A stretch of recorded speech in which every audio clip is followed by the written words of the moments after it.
My name is Mira Levine, and today we're talking about a lesson that keeps showing up everywhere. From global chaos to our quietest, private moments. How to find certainty when life gives you none. The title of this episode is Certainty in Uncertainty: How to Act When You Don't Know What's Next. We live in an age of endless information, but not necessarily more wisdom. We know what's trending before we even know what we're feeling. We can predict almost anything except our own peace.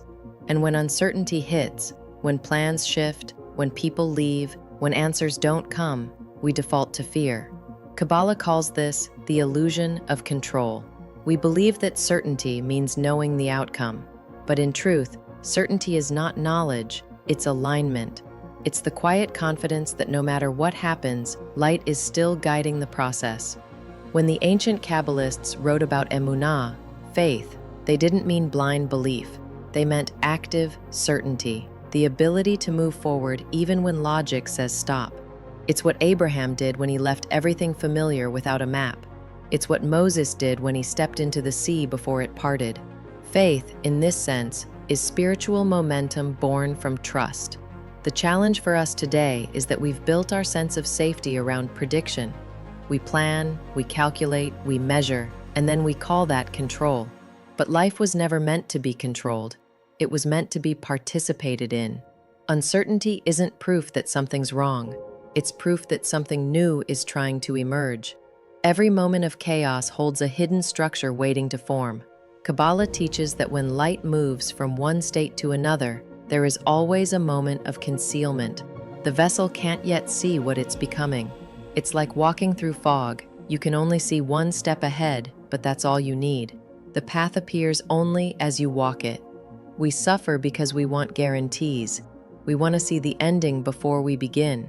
But certainty doesn't live in outcomes. It lives in intention. If your intention is aligned with light, then even a wrong turn becomes a sacred detour. I've learned this again and again, from my own life and from others who share their journeys with me. Someone loses a job and thinks it's disaster. Months later, it becomes the redirection that leads to purpose. A relationship ends and feels like failure. Yet it opens space for self-worth that had been buried for years. Every ending looks like darkness at first, but darkness, in Kabbalah, is only unrecognized light. So how do we practice certainty when everything feels uncertain? It begins in the smallest choices. When fear rises, don't ask, "What if it goes wrong?" Ask, "What is this trying to teach me?" That shift moves you from panic to participation. When you don't know what to do next, do the next right thing, not the perfect thing. The universe responds to movement, not perfection. Take a small step toward what feels true, and the next step will reveal itself. That's spiritual navigation, direction born from trust. Kabbalah also teaches a practical secret. The universe mirrors your internal state. If you wait for clarity before acting, life keeps you waiting.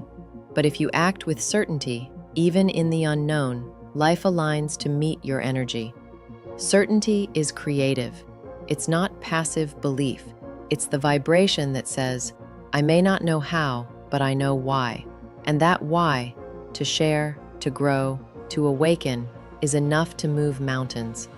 You might be wondering, what does certainty look like in real life? It looks like showing up to your day even when motivation fades. It looks like forgiving when your ego wants to protect itself. It looks like choosing gratitude before the outcome justifies it. Certainty is not loud, it's steady. It's the calm at the center of a storm that refuses to define you. There's a story about a Kabbalist who was once asked how he stays calm when his students panic. He said, "Because I know that chaos is just light in disguise. It hasn't yet learned its form."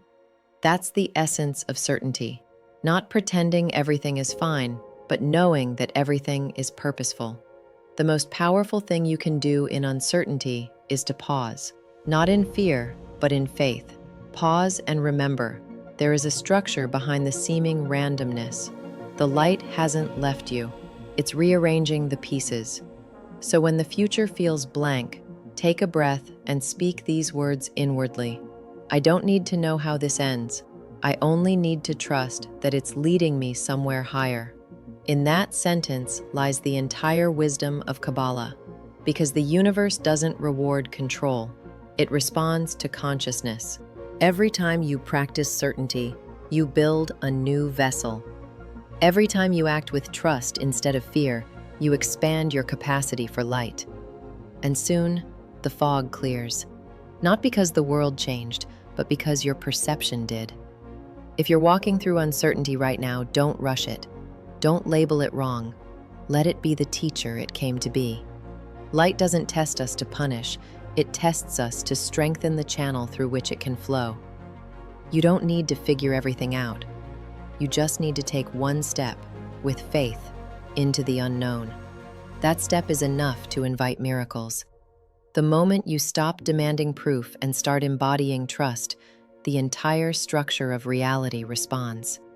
Because certainty is not about predicting the future, it's about aligning with it before it arrives.